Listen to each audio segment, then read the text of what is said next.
నమస్కారం. లక్ష్మి చెప్పే కథలకు స్వాగతం. వీణులతో వీక్షించటానికి సిద్ధం కండి.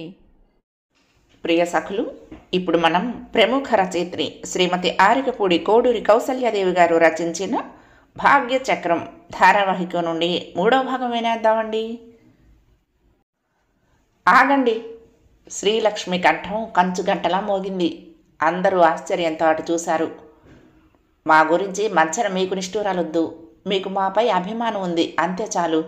మీరెవరో తెలియకపోయినా మీకు కృతజ్ఞతలు అంది శ్రీనగేష్ను ఉద్దేశించి. శ్రీనగేష్తో సహా అందరూ ఆమె ధైర్యస్థైర్యాలకు విస్మయం చెంది చూడసాగారు. నాన్న, స్థిరంగా గంభీరంగా కుమార్తె తనను సంబోధిస్తూ ఉంటే తలెత్తలేకపోయాడు శ్రీనివాసరావు. నాకు కట్నం ఇచ్చి వివాహం చేయటానికి నిశ్చయించారా నాన్న? అది నా ఆదర్శానికి వ్యతిరేకమని తెలిసి ఎందుకు ఈ పని చేశారు? పైగా అది నా నుండి రహస్యంగా దాచిపెట్టారా? అప్పటికే శ్రీనివాసరావు అవనత వదనం పైకి లేవలేదు. ఎంతటి బ్రతుకు బ్రతికినా, ఎంతటి ఉద్యోగాలు చేసి ఊళ్ళేలినా ఆడపిల్లను కనటంతో తండ్రులు ఇలా దిగజారిపోతారు కాబోలు. స్వాగతంగా అన్నట్లే అంది శ్రీలక్ష్మి, పైకి అందరికీ వినిపించేట్లుగానే. నేను చదువుకుంటున్నాను. త్వరలోనే డాక్టర్నై ప్రయోజకురాలే కాబోతున్నాను. నా నీడనే 10 మందిని బ్రతికింప చేయగలదానవుతున్నాను. రూపానికి లోటు లేదు, గుణానికి లోటు లేదు. మరి మారని వస్తువులాగా నెత్తిన ఇంత సొమ్ముంచి మరి శనిని వదిలించుకున్నట్లు వదిలించుకో చూస్తున్నారంటే ఏమనుకోను? లేక నా నీతి నిగ్రహాలపై మీకు నమ్మకం లేదా నాన్న? అమ్మా! బాధతో ఊగిపోయాడు శ్రీనివాసరావు. నువ్వు కూడా ఈ తండ్రి మీద మాటలు విసురుతున్నావా అమ్మా? అందమైన శ్రీలక్ష్మి వదనంలో అరుణిమ తాండవించింది. కళకళలాడుతున్న కన్నులను కోపం ఆవరించింది. కోమల కంఠస్వరాన్ని కర్కసత్వం కైవసం చేసుకుంది. సరళ స్వభావాన్ని కాఠిన్యత నిర్మోహమాటాలు సొంతం చేసుకున్నాయి. ఒక్కసారిగా వినోదంగా జాలిగా చూస్తున్న అందరి వైపు చూస్తూ నిర్భీతిగా ప్రశ్నించింది. మరి ఏమనమంటారు నాన్న? మీరందరూ ఎందుకు ఇలా నన్ను ఈనాడు హేళనగా జాలిగా చూడాలి? ఎందుకు నేను ఇలా నలుగురిచే పరిహసించబడాలి? ఎందుకు ఇటువంటి స్థితిలో నన్ను నిమిడ్చారు? కాస్త తిండి బట్ట ఇచ్చి చదువు చెప్పించుకుని మీ కూతుర్ని మీ ఇంట్లో సుఖంగా ఉండనీయకుండా ఏం అభ్యంతరం వచ్చింది? 1,25,000 పోసి నన్ను మరొకరికి దానం చేస్తున్నారు. ఉన్నదంతా నాకే ఇచ్చి మిగిలిన పిల్లల్ని ఏం చేద్దామనుకున్నారు? అడిగింది. శ్రీనివాసరావు మంద్రస్వరంతో అన్నాడు. నేను కోర్టు మునుసుబుగా జడ్జిగా పనిచేసినప్పుడు ఈ శ్రీపతి గారికి ఎన్నో వ్యవహారాలలో ప్రతిఫలాపేక్ష లేకుండా అనేక సహాయాలు చేశాను. వరుడు చక్కటివాడు, విద్యావంతుడు అని వదులుకోలేకపోయాను. నాచే ఎన్నో ఉపకారాలు పొందిన శ్రీపతి ఈ మాత్రం ఆదుకోలేడా అనుకున్నాను. నిర్లక్ష్యంగా అంది శ్రీలక్ష్మి. నాన్న, మనిషిలో ఆ మాత్రం విశ్వాసమే ఉంటే సునకానికి ఈ ప్రపంచంలో అంత విలువ ఎందుకుంటుంది? అక్కర్లేదు. ఇంత హీనంగా దిగజారిపోయిన ఈ వ్యవస్థ సమూలంగా నాశనమైపోయి కన్యలందరూ ఆజన్మాంతం అవివాహితులుగానే ఉండిపోయినా నాకు చింత లేదు. కానీ ఈ పాడు పద్ధతిని మాత్రం నేను హర్షించలేను అంది. అమ్మాయి, కాబోయే అత్తవారనే మాటలు మీరుతున్నావు, శ్రీపతి హెచ్చరించాడు. అత్తవారా? హేళనగా పలికింది శ్రీలక్ష్మి. మరల కంటే హీనమైపోయిన మనుషులు, ఇక బాంధవ్యాలు వరసగా వెళ్ళు ఎక్కడా? ఇక ఆశలేమీ లేవు. అయ్యా, వెళ్ళిరండి. అంత కఠినాత్ములైన మీకు కోడరికము, అంత అప్రయోజకుడైన మీ అబ్బాయికి కాపురం చేయవలసిన కన్య ఎవరో చాలా దురదృష్టవంతురాలు. చిచ్చి, అవమానం! శ్రీనాథ్ శ్రీరాములు కాలితో నేలను తన్నుతూ అరిచారు. అవును, మాకు జరిగిన అవమానానికి ప్రత్యవమానం ఇది.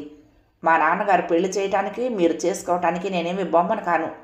ఈ జన్మలో ఇక మీకు మాకు బంధుత్వం కుదరదు. సత్వరం వెళ్ళిరండి అంది. అమ్మా, తల్లి, ఏమిటమ్మా ఇది? ఇది మనకే అవమానం. ఆ విషయాన్ని నేను ఎలాగో సర్దుబాటు చేసుకుంటాను. నువ్వు మాట్లాడక ఊరుకో తల్లి అంటూ శ్రీనివాసరావు తిరిగి శ్రీపతిని బ్రతిమాలుకోబోతూ కుమార్తె పిలుపు విని ఆగిపోయాడు. నాన్న, ఇక వారిని మీరు ప్రాధేయపడ్డారంటే నా మీద ఒట్టే. ప్రాజ్ఞులు వివేకవంతులు అయిన ఆడపిల్లలను కూడా ఈ దేశంలో తల్లిదండ్రులు ఇలా ఇంకా చిన్నవారని అమాయకులను చూసినట్టే చూడటంతోనే సమస్యలు ఇలా అధికమైపోతున్నాయి. ప్రభుత్వం వద్దని సాధించినప్పటికీ కట్నాలు ఇచ్చేవారు ఇస్తున్నారు, తీసుకునేవారు తీసుకుంటున్నారు. వరులు నిర్లజ్జగా అమ్ముడైపోతున్నారు. ఇంతింత డబ్బు పోసి కన్నవారిని ఉసురుపెట్టి ఒక విశ్వాసఘాతకుణ్ణి, అప్రయోజకుణ్ణి కొనుక్కొని అతని వంశాభివృద్ధి చేసే కంటే అభిమానవతి అయిన కన్య ఆజన్మాంతం కన్యత్వంతోనే హాయిగా ఉండిపోతే మేలు. అసంభవమైన నాడు కళ్యాణం కంటే మరణమే మంచిది అంది. వధువు తల్లి పరుగు పరుగున వచ్చింది లోపల నుండి. కుమార్తె నోరు చేతితో మూస్తూ, అనుకోని ఈ సంఘటనకు అమ్మాయి మతి కాస్త చెదిరినట్లుంది. అన్నగారు, మీరు క్షమించాలి. అనుకున్న ముహూర్తం దాటిపోకుండా కాస్త ఆ 3 ముళ్ళు పడనేయండి. డబ్బు తర్వాత ఇచ్చుకుంటాము. లేకుంటే పిల్ల ఏ అఘాయిత్యానికైనా పాల్పడే ప్రమాదం ఉంది అంటూ శ్రీపతిని బ్రతిమాలసాగింది. చాలు చాలు, ఈ పొగరుబోతు పిల్ల మనకెందుకు అని శ్రీరామ్ శ్రీనాథులు వగరుస్తున్నప్పటికీ డబ్బే ప్రధానంగా గల శ్రీపతి వ్యవహారం మొదటికే బిడుసుకూడుతోందని గ్రహించి మెత్తపడిపోయాడు. పోనీ చిన్నపిల్ల మాటలకేం కానీ ఆ భూమి ప్రస్తుతానికి మా పేర రాయించేయండి, ఆ తర్వాత డబ్బు సర్దుబాటు చేద్దురు గాని అన్నాడు. ఆ మాటలన్నీ అనవసరం, ఖండితంగా అంది శ్రీలక్ష్మి. నాకేమీ మతి చెదరలేదు. బెంగ పెట్టుకోవటానికి, మతి చెడి అఘాయిత్యాలు చేయటానికి నేనేమీ తెలివి తక్కువ దాన్ని కాదు.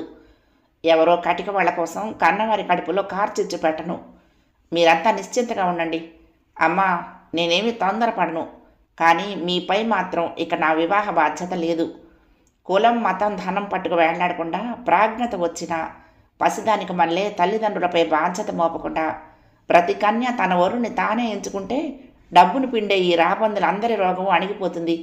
ఇక నేను ఆ పనే చేయదలుచుకున్నాను. ఇది కళ్యాణ వేదిక కాదు, అవమాన సభ. పురోహితులు, పెద్దలు, మంత్రాలు, హోమాలు, కంకణాలు, బాసికాలు, ఈ అన్నింటికీ విలువ, పవిత్రత ఒకనాడున్నాయేమో కానీ ఈనాడు లేవు. ఈనాడు వీటి అవసరమే లేదు. మనిషి స్వార్థం ముందు ఈనాడు మీరందరూ ఇవన్నీ ఏమీ చేయలేవు. వీటితో నిమిత్తం లేని పవిత్రమైన మనోబంధం మాత్రమే నేడవసరం. ఏ బాహ్య బంధాలు కాజాలవు అంటూ నుదుట బాసికము, చేతి కళ్యాణ కంకణం తీసి నిండుగా ప్రజ్వరిల్లుతున్న హోమగుండంలోకి విసిరేసి విసవిస తన గదిలోకి పోయి తలుపు మూసుకున్న శ్రీలక్ష్మిని ఎవరికి వారే చిత్తప్రతిమలై మౌనంగా చూస్తూ ఉండిపోయారు. ఇది ఒక ఆడదా? ఇక దానికే కాదు, ఈ ఊరి ఆడపిల్లలకే పెళ్లి కాదు, గయ్యాళి మేళం. చిరచిరలాడుతూ శ్రీపతి కొడుకులు తిరుగుముఖం పట్టారు. మాటలు తిన్నగా రానియ్యి, లేకుంటే ఊరే దాటవు అంటూ ఆ ఊరి యువకుడు ఒకడు చేతికర్ర నేలకేసి కొట్టి సవాల్ చేశాడు. అవురా కలికాలం అన్నాడు ఒక వృద్ధుడు శ్రీలక్ష్మి ప్రవర్తనను నిరసిస్తూ. పోయే కాలం నాయనా వంట పాడింది ఓ వృద్ధవనిత. పర్వాలేదు, ఏ ఆడపిల్ల చెయ్యని సాహసం ఇవాళ ఒక అమ్మాయి చెయ్యటం నిజంగా గర్వకారణం. ప్రతి ఒక్కరూ ఇలా ఉంటే ధనమాదాందుల పొగరు అణిగిపోదు అంటూ వ్యాఖ్యానించింది ఒక యువతి. ఆహా, ఏమి నావల్టీ. ఈ అమ్మాయి ముందు ఏ హీరోయిన్ అయినా దిగదుడిపే. ఈ సీనే గనక ఏ సినీ డైరెక్టర్ అయినా చూసుంటే గుండెలు బాదుకుని ఉండును. తక్షణం తన సినిమాల్లోకి కాపీ కొట్టేసి ఉండును. పీటల మీద చెడిపోయిన కళ్యాణంలో ఒరుడి కాళ్ళు పట్టి కడిబడి కన్నీరు కురిపించే కన్యలను చూసి చూసి విసిగెత్తిపోయారు ప్రేక్షకులు అంటూ ఆశ్చర్యపోయాడు ఒక కాలేజీ విద్యార్థి. కళకళలాడే కళ్యాణ మంటపము, గృహము క్షణాలలో వెలవెలబోయాయి. జనమంతా వెళ్ళిపోయి ఇక ఏం చెయ్యటం, ఎలా తలెత్తుకోవటం? పిల్లకిక ఈ జన్మలో పెళ్ళవుతుందా? ఖాళీ కళ్యాణ మందిరం దగ్గర నెత్తిన చేతులు పెట్టుకుని తమలో తామే అనుకుంటూ దొరపిల్లుతున్న శ్రీనివాసరావు దంపతుల చెంతకు వచ్చాడు శ్రీనాగేష్. మీరా బాబు, మీరు వాళ్లతో వెళ్ళిపోలేదా? శ్రీనివాసరావు ప్రశ్నించాడు. లేదు, మంద్ర గంభీర స్వరంలో విచారం మేళవించింది. అందరిలాగా బాధ్యత లేకుండా వెళ్ళిపోవటానికి మనస్కరించలేదు. నాకు బాధ్యత ఉన్నా లేకపోయినా మగపెళ్లి వారి తరపున వచ్చాను. జరిగిందంతా చూశాను. మిమ్మల్ని సముదాయించి క్షమాపణలు తెలుపుకోవలసిన బాధ్యత మనిషిగా నాపై ఉన్నదనుకుంటాను. అందుకే హడావుడి అణిగి మీరు కాస్త స్థిమిత పడే వరకు బయట వేచి ఉన్నాను అన్నాడు. దంపతులు ఆశ్చర్యంగా చూశారు అతన్ని. మీరెవరో ఈ కాలపు మనుషుల్లా లేరు బాబు, ఇంకా ఇటువంటి మనుషులు ఉన్నారన్నమాట అన్నాడు శ్రీనివాసరావు కనులొత్తుకుంటూ. మా కర్మ, ఎవరి ఓదార్పు మాత్రం ఏం చేయగలదు బాబు. అయినా అసలు వాళ్ళకే లేని విచారం మీకెందుకు? ఆడదైన తర్వాత అంత అహంకారమా? ఏవో ఒడిదుడుకులు వస్తాయి, అంత మాత్రాన 10 మందిలో అలా రెచ్చిపోవటమేనా అంది శ్రీనివాసరావు భార్య. కాదు, క్షమించండి, మీరు పొరపడుతున్నారు నొచ్చుకుంటూ మాట్లాడాడు శ్రీనాగేష్. అణకువతో పాటు ఆత్మగౌరవం కూడా అవసరమేనండి. మీ అమ్మాయి గారి ప్రవర్తనలో తప్పేమీ లేదు. ఆ జరిగిన దానికి అంతటికీ ఒక మగవాడిగా నేను చాలా సిగ్గుపడుతున్నాను. ఆమె గారు అన్నట్లు లక్షలు పోసి ఒక విశ్వాసఘాతకుణ్ణి కొనుక్కునే కంటే విశ్వాసంతో పడుండే 4 కుక్కలను గుమ్మం దగ్గర కట్టేసుకుని పోషించటం ఉత్తమం అన్నాడు. మాటలకేంలే బాబు, ఏది ఇంతమంది వచ్చారు, ఒక్కరైనా పోనీ మీ బిడ్డకేమి లోటు నేను చేసుకుంటానని ముందుకొచ్చారా? పనుల్లో లేని మాటలు ఎందుకు బాబు? దీనికి ఇక పెళ్ళైనప్పుడు కదా నాకు శాంతి అందామె. ఇంతలో శ్రీలక్ష్మి గాలి దుమారంలాగా వచ్చింది లోపల నుండి తలుపు తీసుకుని. ఆ ముహూర్తానికే ఎవడో ఒకడు జాలిపడి ఎందుకు ముడెట్టుకోలేదు అని వాపోతున్నావా? అక్కర్లేదు. ఆ జాలి కాస్త హారతి కర్పూరంలా ఎగిరిపోయాక నిన్నేదో మహా ఆపద నుంచి ఉద్ధరించాను అని ఆ పైన జీవితాంతం దింపుతాడు. ఇప్పుడు ఏమీ మహా ఆపద వాటిల్లలేదు. అటువంటి జాలి నాకు మానవ మాతృల నుంచి కాదు కదా, దేవేంద్రుడి దగ్గర నుంచైనా వద్దు అంటూ శ్రీ నాగేష్ వంక తిరిగి అంది. క్షమించండి, నిజంగా నేను చాలా మితభాషిణిని. కానీ ఈ నా మనసు నోరు నా అధీనం తప్పిపోయాయి. మీరే గనక ఇక్కడ ఈ పరిస్థితుల్లో లేకుంటే, నాకు పరిచయం అవ్వకపోతే నేను ఏకమొత్తంగా పురుష జాతిని ద్వేషించి ఉందినేమో అంది. పోనీయండి, ఆవేశం వద్దు, మీ మనసును శాంతపడనీయండి. అంతా మన మేలుకే. మంచివారిని దైవం పాడు చేయడనే నమ్మకం నాకుంది. సెలవు. కానీ మళ్ళీ మనం కలుసుకుంటామో లేదో ఒక్క మాట చెప్తున్నాను, కోపగించుకోకండి. నాకు తెలిసినంతవరకు శ్రీహరి చాలా ఉత్తముడు, మంచి ఆదర్శాలు కలవాడు. అయితే పెద్దలను ఎదిరించలేని నీరసత్వం ఉంది అతడిలో. ఒక్క అతడేనన్న మాట ఏమిటి? ఈనాటి యువతి యువకుల్లో ఎంతో గుణవంతులు, ఉత్తమ ఆదర్శాలు కలవారే. అయితే కుటుంబ దారిద్ర్యం, పరిస్థితుల మాటున, బలహీనత మెత్తదనాల మాటున ఆ ఆదర్శాలు సమాధి అయిపోతున్నాయి అంతే. ఇందుకు ఏ ఒక్క వర్గం వారిని, జాతి వారిని దూషించ పనిలేదు. యువతి ఒక విధంగా అస్వతంత్ర అయితే యువకుడు మరొక విధంగా అస్వతంత్రుడు. అదే అప్రయోజకత. తనను తన సుగుణాలను మెచ్చి ధనాపేక్ష లేని వరుడు లభించాలని కోరుకునే తరుణి తన సోదరుడి విషయంలో మాత్రం ఆ ఉదారతను ప్రదర్శించదు. కుమార్తెకు కట్నం ఇవ్వలేక ఉస్సురనే తల్లిదండ్రులు కుమారుడి విషయంలో మాత్రం తారాపథాన్ని నుండి దిగిరారు. ఇదొక పరిష్కారం లేని విషచక్రం.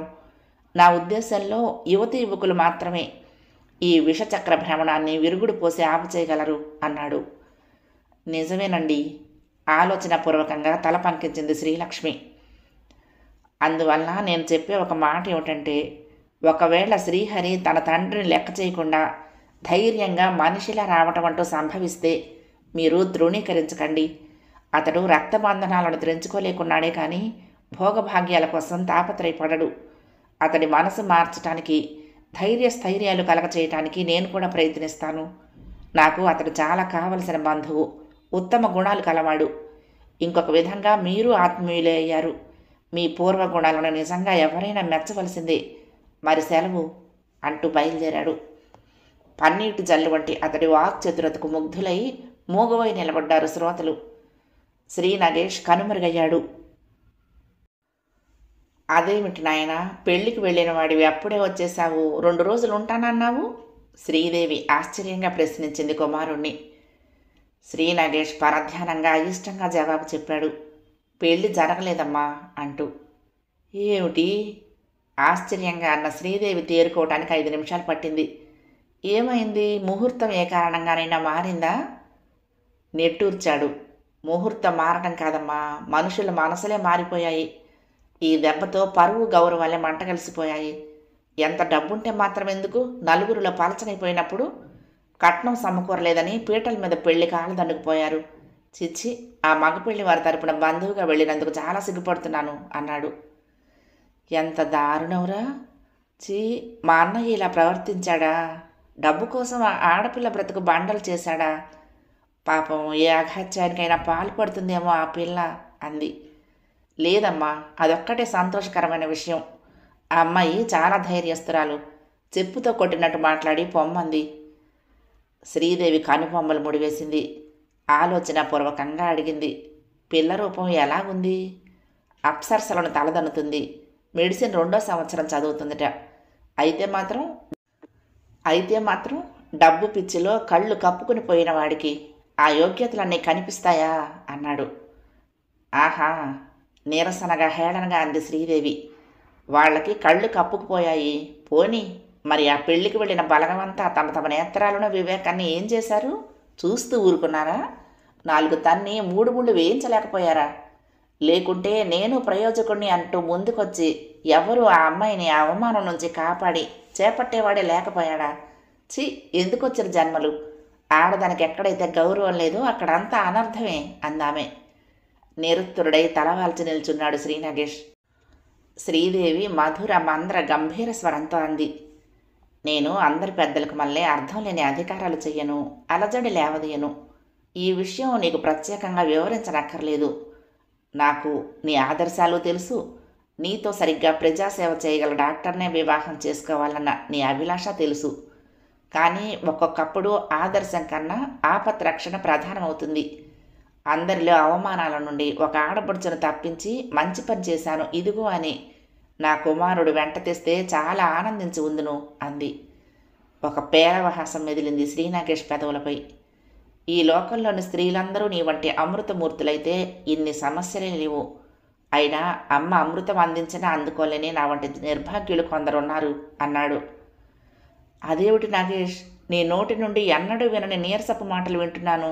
ఇప్పుడు నీకేం అంటూ శ్రీదేవి కలవరపడింది. ఏం లేదమ్మా, ఏమీ లేదు నిట్టూర్పును బలవంతంగా అణుచుకుంటూ. అమ్మా, నేను వెళ్తున్నాను. మళ్ళీ 7-8 నెలలకు కానీ సెలవు దొరకకపోవచ్చు, శత్రువులకు అంతు చిక్కకుండా ఉండటానికై. బహుశా మా సైనిక స్థావరాలు తరచూ స్థలం మారవచ్చు. ఆ హడావుడిలో నీ ఉత్తరాలు నాకు, నా ఉత్తరాలు నీకు కూడా అందకపోవచ్చు. అంత మాత్రాన కంగారు పడకు అన్నాడు. శ్రీదేవి కళ్ళల్లో నీరు నిలిచింది. అమ్మా, కలవరపాటుతో సంబోధించాడు. ఏం లేదు బాబు, నువ్వు చేస్తున్న పని, ఎంచుకున్న మార్గము మంచివే, నాకు సంతోషమే. కానీ చూడు, నువ్వు ఒక్కగానొక్క బిడ్డవు. నా బాధ ఏమని వర్ణించను. నువ్వున్న ఈ 4 రోజులు 4 నిమిషాల్లో గడిచిపోయాయి. ఇక నువ్వు వెళ్ళాక ప్రతి క్షణము ఒక వర్షమైపోతుంది అంది. నిజమేనమ్మా, నాకు తెలుసు. కానీ అమ్మలందరి అమ్మకు దేశానికే ఆపదొచ్చింది. ఆ ఆపద నుండి అమ్మను రక్షించటానికి మరి నీ వంటి అమ్మలు కొందరు బాధపడక తప్పదు అన్నాడు శ్రీనాగేష్ తల్లి చంపల నుండి జాలువారుతున్న కన్నీరు అద్దుతూ. నిజమే నాయనా, కానీ చూడు, దేశమాతను ఆదుకొని అండగా నిలబడటానికి తనయులు ఇంకా చాలామంది లక్షలాది కోట్లాదిగా ఉన్నారు. కానీ ఈ తల్లికి మాత్రం నువ్వే ఏకైక తనయుడివి, నువ్వే దిక్కువు, నువ్వే ఆశాజ్యోతివి, నువ్వు మినహా. మరి మాట్లాడలేకపోయింది శ్రీదేవి. శ్రీనాగేష్ హృదయం భారమైంది. నిజమేనమ్మా, కొద్ది రోజులు ఓపిక పట్టు.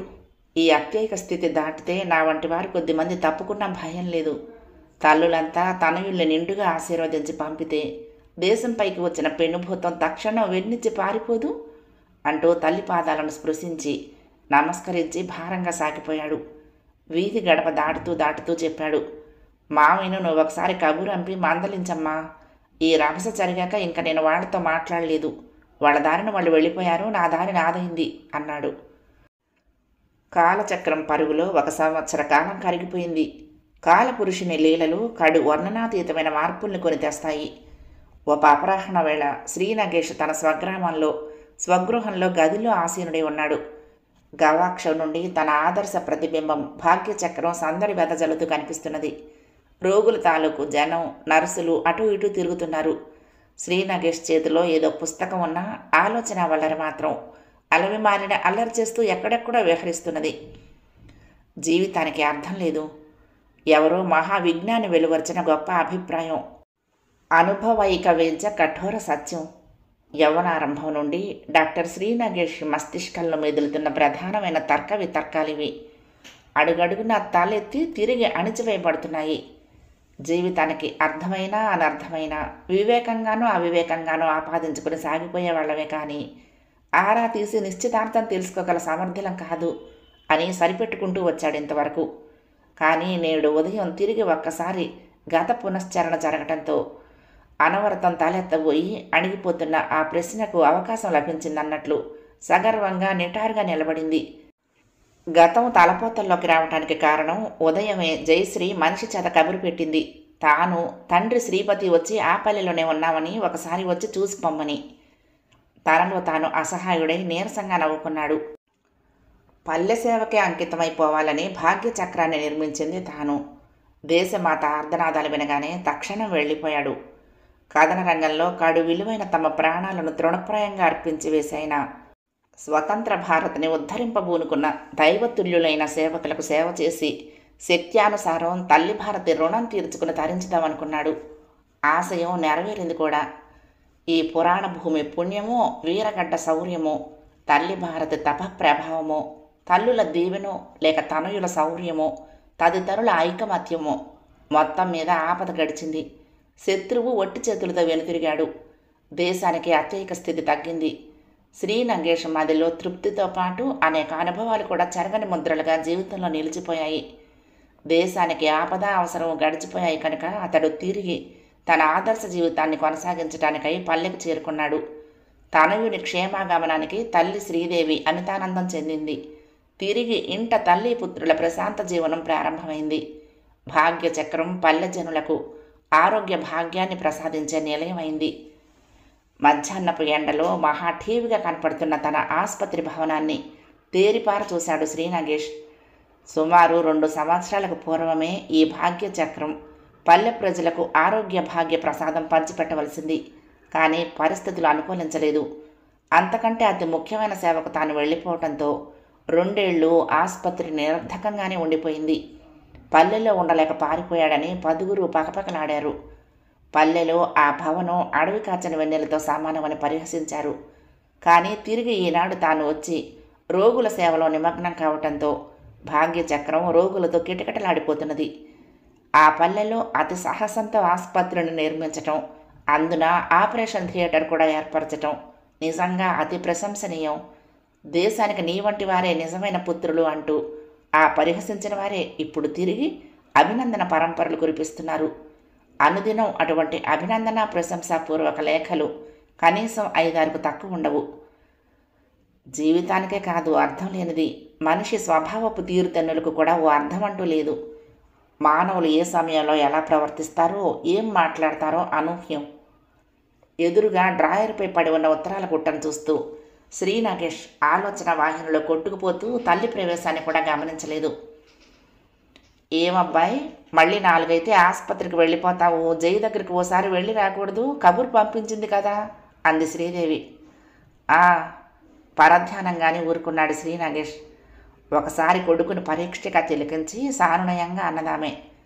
రాక వచ్చిన వాళ్ళు వస్తూనే మన ఇంటికి రాక వేరే ఉండి కబురంపటం ఏమిటని కోపం తెచ్చుకున్నావా? లేక ఏమైనా గతమంతా తలుచుకుని అభిమానపడుతున్నావా అడిగింది. అతనేమీ మాట్లాడలేదు. మనకటువంటి పట్టింపులు అనవసరం. జయ సహజంగా కొంచెం పెంకి పిల్ల, వివేకం తక్కువ. సరే, మీ మావయ్య మతి మారిన వాడయ్యాడు కదా, అయినా ఎందుకు? నువ్వు డాక్టర్వి, బంధువువి, వెళ్ళి చూడటం నీ ధర్మం. నేను ఎక్కడికి వెళ్ళిన దాన్ని కాను. మీ నాన్నగారు చనిపోయిన నాటి నుండి ఇంతవరకు నేను గడప దాటలేదు, లేకుంటే నేనే వెళ్ళేదాన్ని అంది. శ్రీ నాగేష్ చెలించాడు. ఎందుకమ్మా అంత మాటలు? ఇదిగో ఇప్పుడే వెళ్తున్నాను లేచి జోళ్లు తోడుకుంటూ అన్నాడు. అలా ఎవరో పారాయి వాళ్ళు ప్రవర్తించినట్లు ప్రవర్తించటం నాకేం బాగోలేదన్నానని చెప్పు, వచ్చి ఇక్కడే మన ఇంట్లో ఉండమను అందామే. జీవితానికి అర్థం లేదు. సిరితో పాటు అవతరించిన జ్యేష్ఠలాగా నిలిచిపోయిన చేదు విషయం ఈ సూక్తి.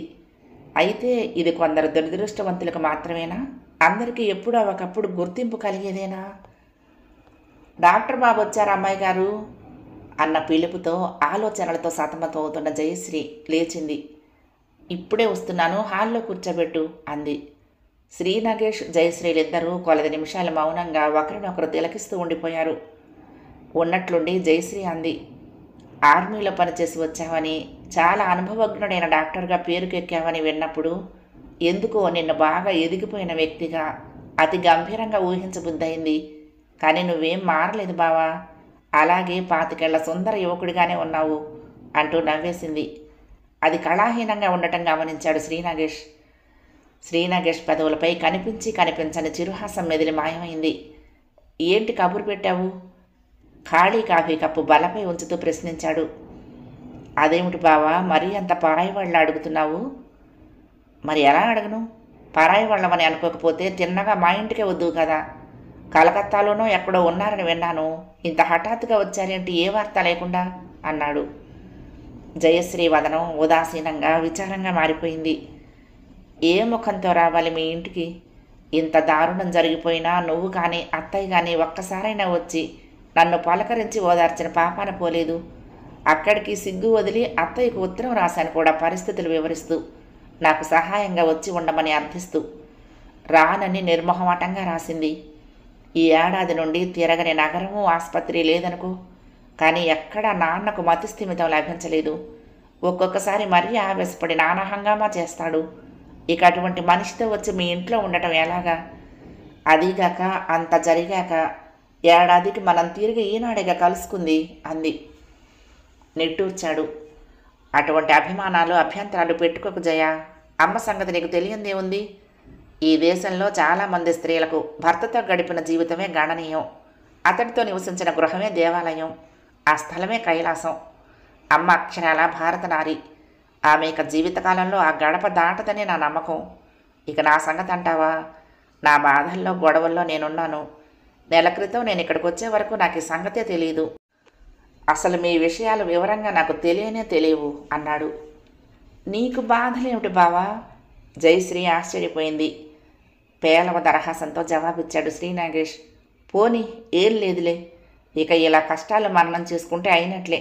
అసలు నన్ను చూడటంతోనే నువ్వెంత బాధపడి అధైర్యం ప్రదర్శిస్తావో, ఎలా ఊరడించాలా అని భయపడుతూ వచ్చాను. నువ్వు ధైర్యంగా ఉన్నావు, నాకు అంతే చాలు అన్నాడు. కొద్ది నిమిషాల నిశ్శబ్దం. అయితే మావయ్య ఎక్కడా కనిపించలేం? శ్రీనాగేష్ ప్రశ్నించాడు. ఉన్నారు మేడ మీద.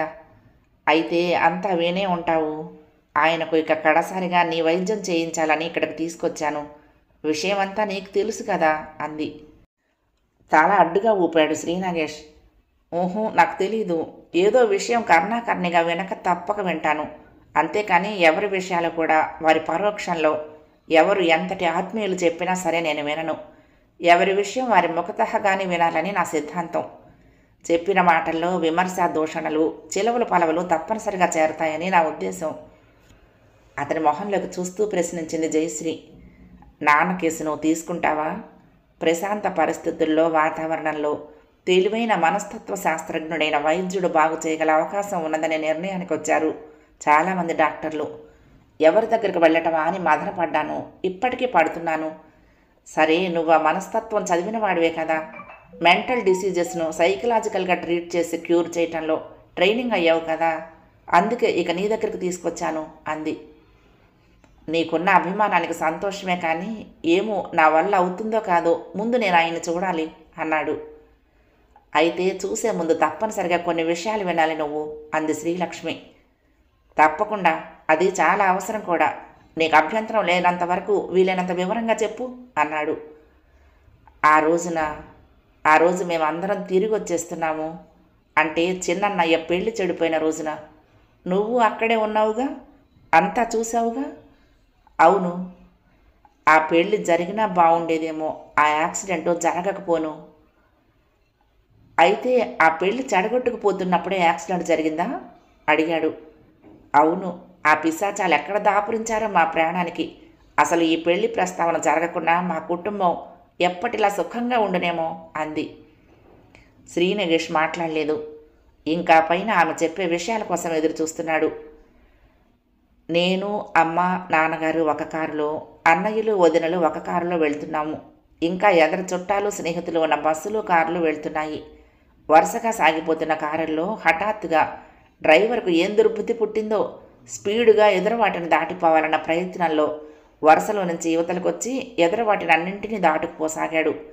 వాటిని చూసి మా కారును నడుపుతున్నవాడు కూడా కోతిలా వరుస నుంచి తప్పించేసి ఆ కారు వెంటపడ్డాడు. ఆ పోటీ బాగా జరిగినంతసేపు చూపరులకు వినోదంగా బాగానే ఉంది. కానీ కర్మ కాలిపోయింది. అంతలో ఈ వేగంలో ఎదురుగుండా వస్తున్న లారీని తప్పుకోలేక గుద్దేసింది ఎదరకారు. దానిని ఆ వెనకనే పోతున్న మా కారు ఢీకొట్టేసి గాలిలో ఎగిరి తలక్రిందులైంది. ఒక్కసారిగా హాహాకారాలు, కీచుకీచుమని కారులు, బస్సులు, అన్ని సడన్ బ్రేకులు వేసిన చప్పుళ్ళు. అంతే, కళ్ళు చీకట్లు కమ్మాయి నాకు. గత దృశ్యాలు, సంఘటనలు కళ్ల ముందు మెదలడంతో కంఠం గాద్గదికమై కళ్లల్లో నీరు తిరిగింది జయశ్రీకి. వింటున్న శ్రీనాగేష్ మనసు చెదిరిపోయింది. ఎంత దారుణం జరిగింది అన్నాడు బాధగా. తనను తాను సంభాళించుకుని తిరిగి చెప్పనారంభించింది జయశ్రీ. మర్నాడు సాయంత్రం హాస్పిటల్లో కళ్ళు తెరిచేసరికి అతి నీరసంగా శరీరం అంతా పట్లు తప్పిపోయి ఉన్నాను. మరొక బెడ్ మీద నాన్నగారు తలకు పెద్ద కట్టుతో స్పృహ లేకుండా పడి ఉన్నారు. అమ్మ, అన్నయ్యలు మరొక గదిలో ఉన్నారని నర్సు చెప్పింది. భయం వల్ల కలిగిన షాక్ మినహా నాకేమీ శరీరం మీద పెద్దగా దెబ్బలు తగలేదు. చాలా నీరసంగా మాత్రం ఉన్నాను. మెల్లగా పాలు, రొట్టె తీసుకున్న తర్వాత ఓపికొచ్చింది. కానీ డాక్టర్ చెప్పేదాకా పక్క మీద నుండి కదలొద్దని నర్సు శాసించింది. ఎప్పుడు డాక్టర్ వస్తారా, ఎప్పుడు అన్నయ్యలను, అమ్మను చూస్తానా అని ఎదురు చూసిన నాకు డాక్టర్ వచ్చి మెల్లగా సానునయంగా చెవిన వేసిపోయాడు. అమ్మ, అన్నయ్యలు మరొక గదిలో కాదు, మరొక లోకంలో ఉన్నారని చెప్తూనే బొటబొట కన్నీరు కార్చింది జయశ్రీ. 3వ భాగం సమాప్తం. ప్రియ సఖులు, ఈ కథ మీకు నచ్చితే తప్పకుండా లైక్ చేయండి, షేర్ చేయండి, కామెంట్ చేయండి, సబ్స్క్రైబ్ చేసుకుని నన్ను ఎంకరేజ్ చేయండి. ఉంటానండి. ప్రేమతో లక్ష్మి, కృష్ణాతీరం దుర్గమ్మ సన్నిధానం. నమస్తే.